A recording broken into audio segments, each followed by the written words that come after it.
लंबे समय से संसद में पारित होने की प्रतीक्षा कर रहा जीएसटी बिल मॉनसून सत्र में पास हो सकता है। केंद्रीय वित्त मंत्री अरुण जेटली की राज्यों के वित्त मंत्रियों के साथ आज एक महत्वपूर्ण बैठक होनी है, जिसके बाद जीएसटी पर आम सहमति बनने की उम्मीद जताई जा रही है, क्योंकि कई दल पहले ही इसके समर्थन में बयान दे चुके हैं।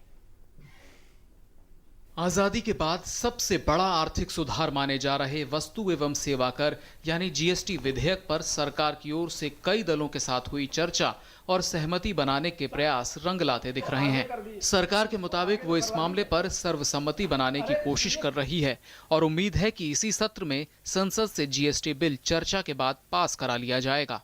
वित्त मंत्रालय के मुताबिक मंगलवार को राज्यों के वित्त मंत्रियों के साथ बैठक के बाद इस पर तस्वीर साफ हो जाएगी। हम एक सर्वसम्मति बना रहे हैं कि जब जीएसटी पास करने के लिए बहुत से मुख्यमंत्री, राज्यों के बहुत से मुख्यमंत्री, भाजपा शासित राज्यों के तो कह ही रहे हैं, जो भाजपा शासित राज्य नहीं है वो भी कह रहे हैं, चाहे पश्चिम बंगाल हो, उड़ीसा हो, बिहार हो, उत्तर प्रदेश हो, वो भी कह रहे हैं जीएसटी जितना जल्दी पास होगा देश हित में होगा।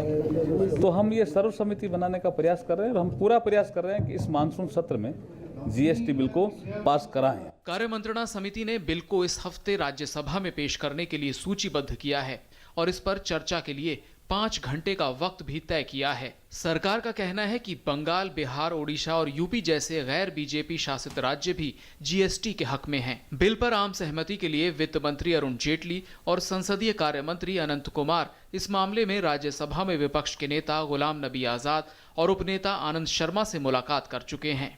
कांग्रेस ने पहले इस बिल पर 3 संशोधन सुझाए थे, जिसमें टैक्स की दर फिक्स करने की भी बात है, लेकिन सरकार का कहना है कि ये व्यावहारिक नहीं है।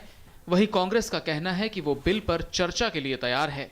जीएसटी जो नेशनल इंटरेस्ट में बिल है, उसको अगर सबको वो सहमति से कर दी है तो उसके लिए हम तैयार हैं। वैसे राज्यसभा के चुनावों के बाद सदन में समीकरण बदला है और अब कांग्रेस के बिना भी छोटे दलों के साथ सरकार बिल को पास कराने की स्थिति में है। दरअसल अभी कई सामानों पर टैक्स की दरें राज्यों में अलग अलग हैं। जीएसटी लागू होने के बाद पूरे देश में कर एक ही होगा, जिससे चीजें सस्ती होंगी। हालांकि जीएसटी की दर क्या होगी, इसे लेकर अभी तक कोई अंतिम फैसला नहीं लिया गया है। सिद्धांत सिब्बल, टीडी न्यूज़।